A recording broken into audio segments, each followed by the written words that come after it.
আজকে একটা সেকেন্ড শুনেন, আজকে যে আক্রমণ হয়েছে নূরের উপরে এবং গণ অধিকার পরিষদের উপরে, এইটা আমরা কেউ মেনে নিতে পারি না। আজকে গণ অধিকার পরিষদ যে 24 ঘন্টার আলটিমেটাম দিয়েছে, এই 24 ঘন্টার আলটিমেটামের সাথে আমরা সবাই একমত। আমরা সবাই আমরা পুরোপুরি সংহতি জানাই। আমরা দেখতে চাই সরকার এইটার জবাব সঠিকভাবে দিবে। আমরা ফ্যাসিবাদ পতনের 1 বছর পর আশা করি নাই এইভাবে ফ্যাসিবাদ পতনের জন্য যারা আন্দোলন করেছিল তাদের উপর আক্রমণ হবে।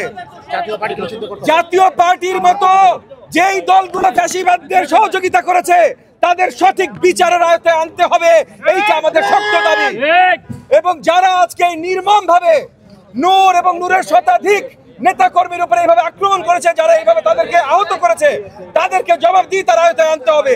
24 ঘন্টার আলটিমেটাম যেটা গণ অধিকার পরিষদ দিয়েছে, আমরা পুরোপুরি এনডিএম থেকে পুরোপুরি তার সাথে সংগতি জানাচ্ছি এবং আমরাও একই সাথে সরকারকে সেই আলটিমেটাম দিচ্ছি যে এইটা জবাব দিয়ে তার ওই আওতায় আনতেই হবে এবং যতগুলো ফ্যাসিবাদের দোষর ছিল তাদেরকেও আইনের আওতায় আনতে হবে।